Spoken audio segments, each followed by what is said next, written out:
So for those of you guys who are watching this, what we're doing on Sean right now is what's called a VNG.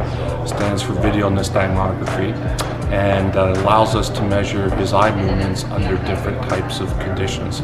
The reason that we do this is that the neurology, the pathways that make your eyes move are very well researched. They're very well related to different areas of the brain, so we can see how those areas are working based upon what we see with these eye movements and changes.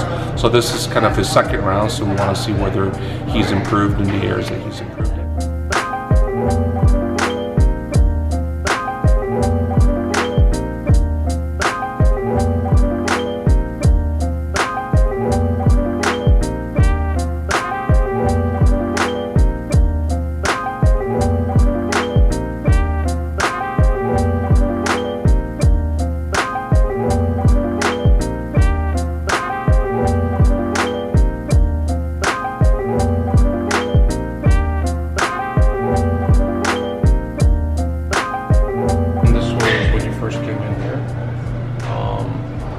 Basically, the things that we look for is the alignment of the eyes to see whether the eye is centered in the globe.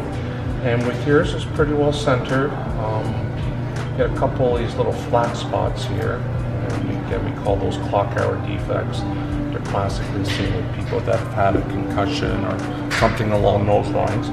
But from a clinical standpoint, it just tells us that somewhere in your life you smacked your head, and basically as a result, it's kind of damaged some of the nerves that go to this pupil.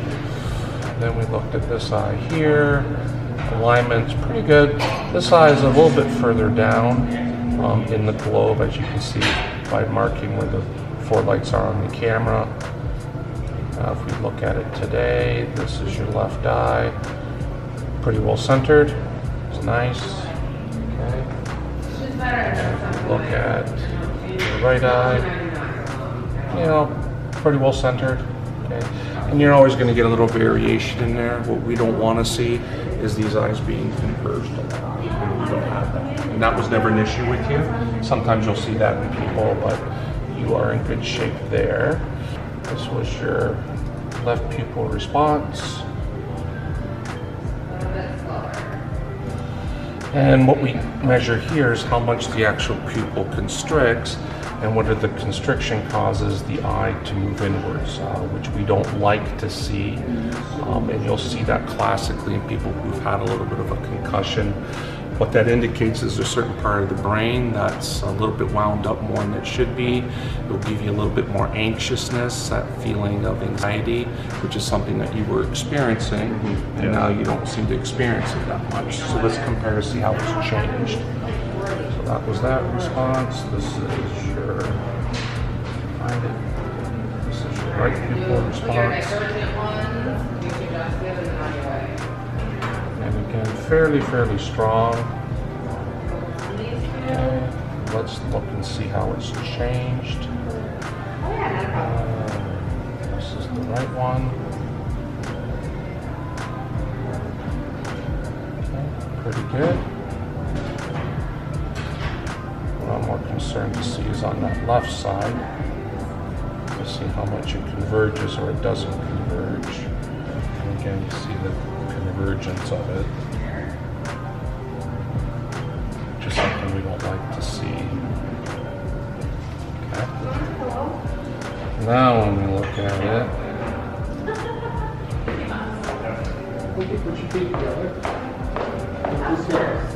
much better. See, it doesn't come in as much. Yeah. When you shine light on. Now, even though that might not seem like a lot, okay, but that little give on that convergence of that eye just tells us that that midbrain in that area is just calmed down a little bit. And it's more than likely what's helped you with your anxiety, because it's that area of the brain that causes you to feel anxious. You know, so these are like little subtleties. You know, you see a little change here, but sometimes it can make a big change in how you feel. Yeah. Okay.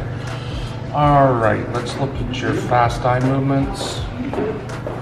This is looking at one spot to the other. This was when you first came in here.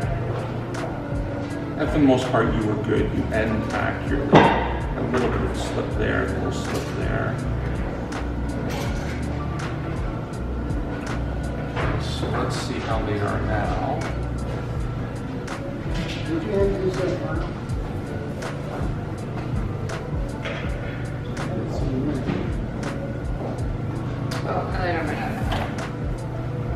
So see how you end more accurately? Yeah, I was gonna say it just looks much more stable.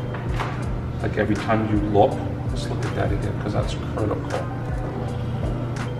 So this was you when you first came in here. So you're looking right, left, see the jump? Jump, jump, jump again, jump again. So every time that you were looking at a target, you miscalculated where your eye was in relationship to the target, so that you'd have to make an extra correction. Now that's an issue because if you're doing this all day long, you're almost doubling, tripling the amount of these fast eye movements that you create. The problem with that is that every time you look quickly from one spot to the other, you're technically blind. So what this ends up giving people, it gives you that little sense of not being 100% grounded and stable. You're just a little bit off. Okay, you don't know why, okay, but it's more than likely due to this. So now when we look at you,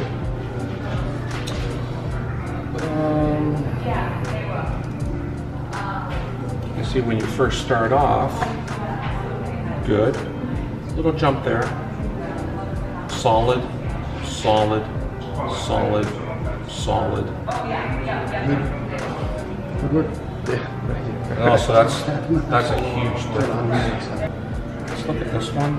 This is your ability to keep your eyes still on a target. Okay, so you're looking at something.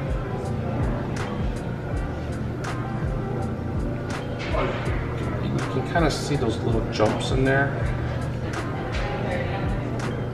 See those? Yeah. Okay. Now let's look at it today.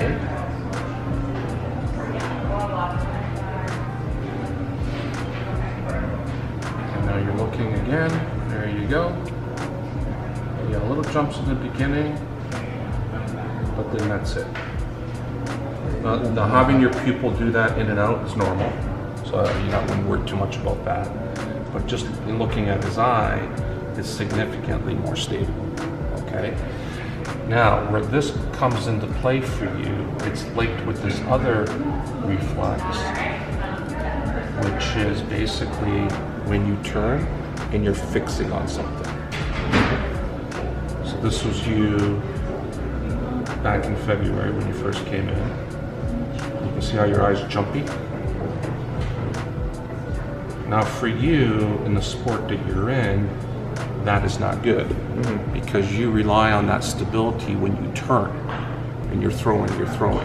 So when your eyes are doing this, it just tells you that your cerebellum isn't calibrating at the level it should be. So it's going to make you feel just a little bit off or a little bit unstable. Yeah. Okay, so you hold back a little bit. Okay. All right. Now when we look at you today,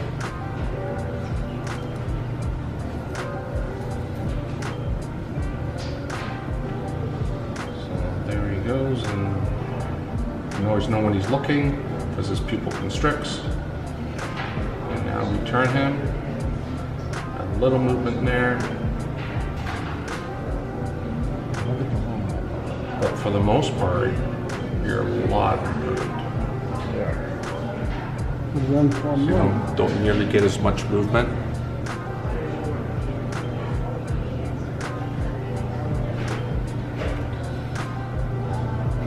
So, another thing that's important here, that these are reflexes. So this is unconscious for you. So, and when you're throwing, when you're spinning, a lot of it's unconscious. Okay.